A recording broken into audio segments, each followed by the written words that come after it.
For the last 15 years, I've been working with rivers, and I've come to the single realization that if we want to have clean water in this country, in the long term, we have to radically accelerate the pace and the scale of restoration in the near term.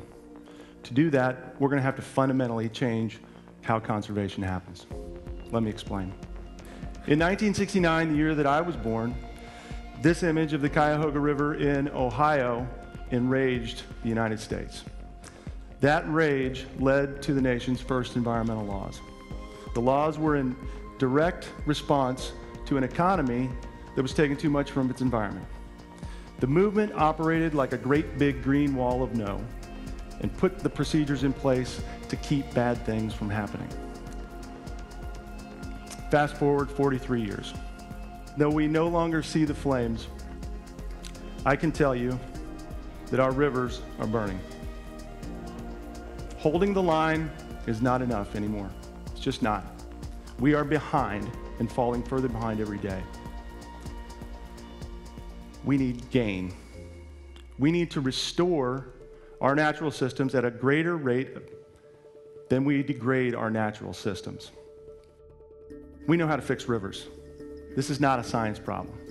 There are only 16 ways to fix a river. That's it. Not 50, not 9,000, 16.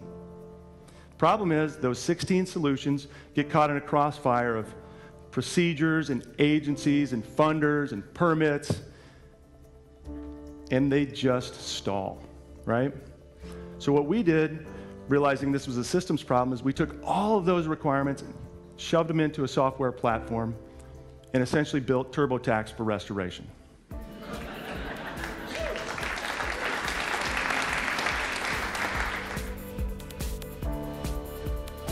Turning all those red lines to blue is a hundreds of billions, if not trillions of dollars solution. That's a fact. You cannot get around it. The only engine that I know of muscular enough to bring that kind of dough to the game is the original boogeyman of the environment, the economy. Under the Clean Water Act, cities have to treat everything that we put down the drain, right? When they treat it, they heat it up a lot of times, and when it comes back to the river, it's clean, but it's warm, okay? Historically, they've only had a basic option of just plunking down a great big gray chilling tower to cool it. Now, this isn't just a big idea.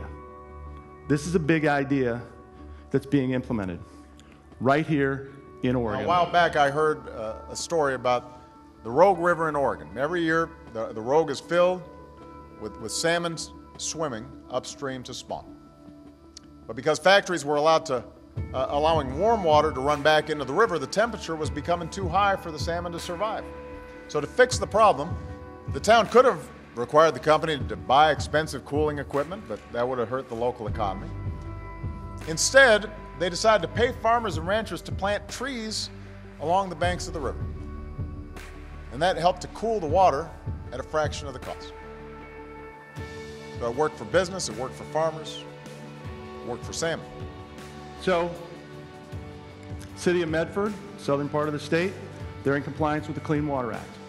Ratepayers save $8 million. 100 restoration jobs are created right there. We pay landowners for growing bushels of nature. Best of all, the river wins. Technology, we gain pace. With the economy, we gain scale. And with gain, we're done putting out fires.